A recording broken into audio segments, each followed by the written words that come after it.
ब्राय करम हमारी हौसला अफजाई के लिए हमारा चैनल जरूर सब्सक्राइब कीजिए और बेल आइकॉन को प्रेस कर दीजिए ताकि हमारी हर नई वीडियो आपको वक्त पे मिल सके।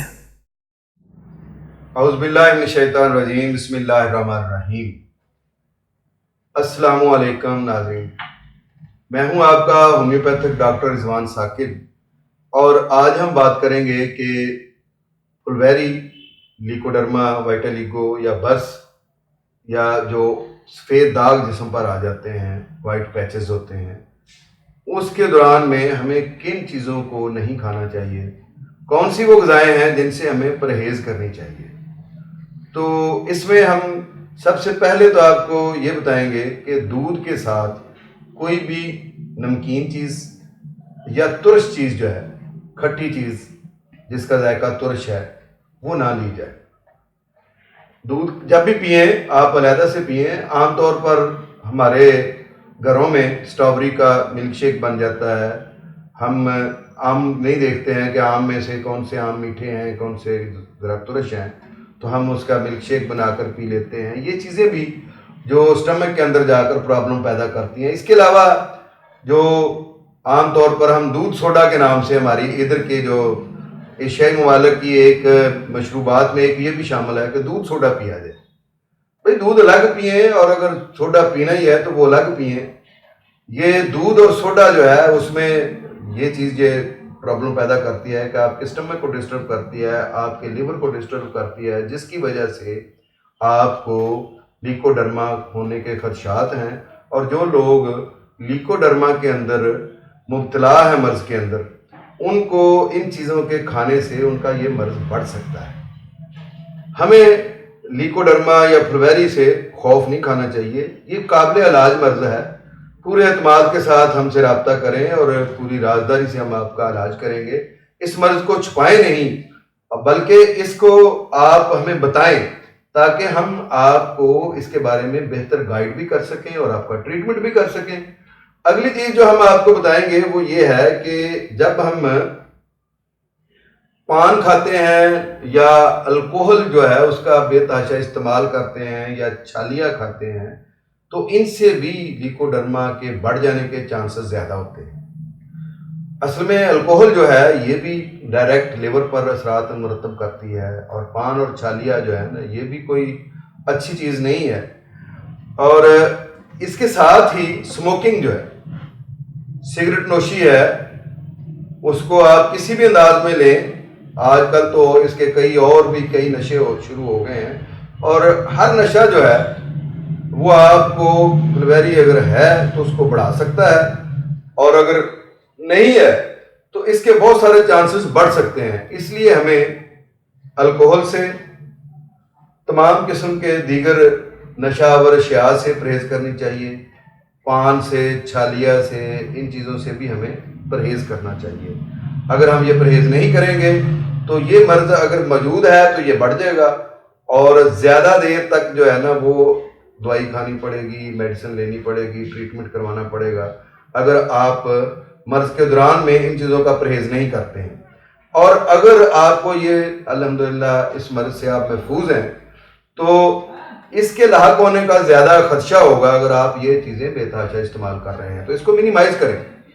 अगली चीज़ जो हम आपको बताएंगे वो ये है कि ये जो बाज़ार में जंक फूड हैं, अचार, चटनियाँ और ये जो हमारे जो केचप हैं और बहुत सारी ऐसी चीज़ें जिन चीज़ों का आर्टिफिशियल बनी होती हैं, उनमें नेचुरल कोई भी चीज़ शामिल नहीं होती है, सिंथेटिक चीज़ें होती हैं। जिस तरह से हमारे कई सिरके ऐसे हैं जो सिंथेटिक होते हैं, उनको डालकर, और कई हम जो है वो सूप के अंदर इस तरह की चीज़ें डाल देते हैं जिनके हमने कई नाम रखे हुए हैं, सोया सॉस है और बाकी दीगर चीज़ें हैं। तो इन चीज़ों को भी हमें परहेज़ करना चाहिए कि उनको उसके अंदर डालकर इस्तेमाल करने से। अगली चीज़ जो मैं आपको बताना चाहूँगा वो ये है कि हम कोला मशरूबात जितने भी हैं उनसे परहेज़ करें। असल में यह है कि जब हम कोला मशरूबात लेते हैं तो हमारा स्टमक जो है वो डिस्टर्ब होता है, हमारा लिवर डिस्टर्ब होता है।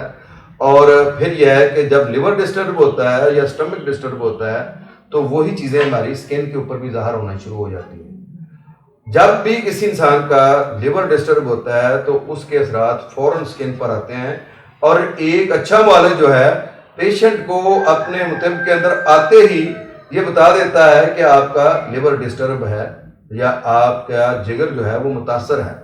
क्योंकि स्किन जो है वो जिगर की एक बोलती हुई तस्वीर होती है। तो ये जो चीज़ें हैं, मसलन कोला मशरूबात हैं, ये ख़ास तौर पर जो है वो हमारी स्किन को डिस्टर्ब करते हैं, और अगर लिकोडर्मा है या फ्लुवेरी है तो इसमें ये इजाफा करते हैं।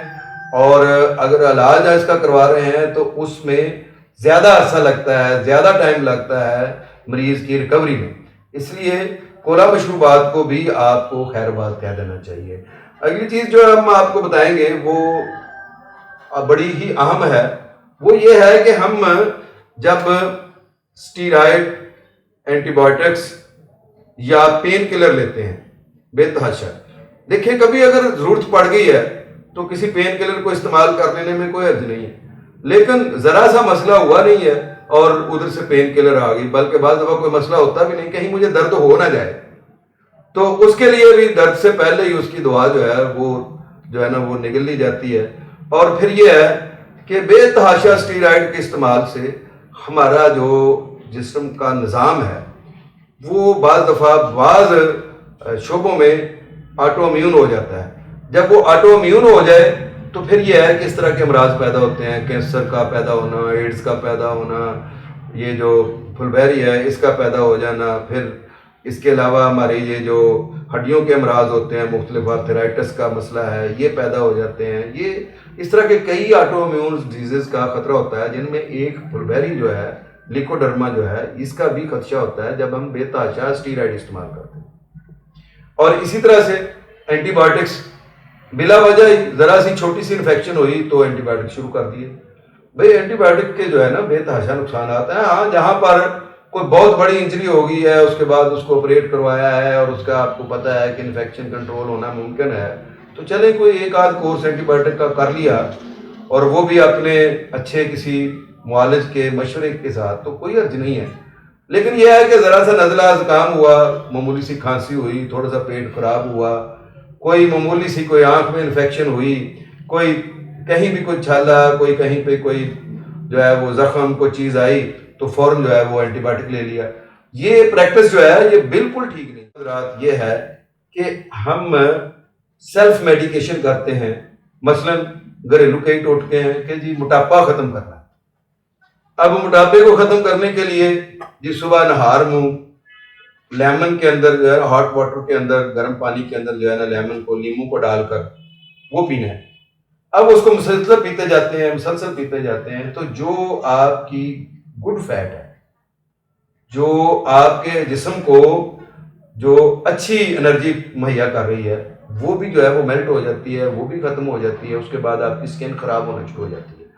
आपकी स्किन को फैट्स की जरूरत है। ये मत समझें कि फैट की जरूरत नहीं है। हाँ, मोटे अफराद को के अंदर कुछ बैड फैट्स भी होती हैं जिनकी उनको जरूरत नहीं होती है, लेकिन उसके लिए आपको प्रॉपर होम्योपैथिक मेडिसिन ले मोटापा खत्म करने के लिए घरेलू टोटके इस तरह के इस्तेमाल करके, कहीं ऐसा ना हो कि आप किसी क्रॉनिक डिजीज के अंदर, किसी खतरनाक मर्ज के अंदर जो है मुब्तला हो जाएं।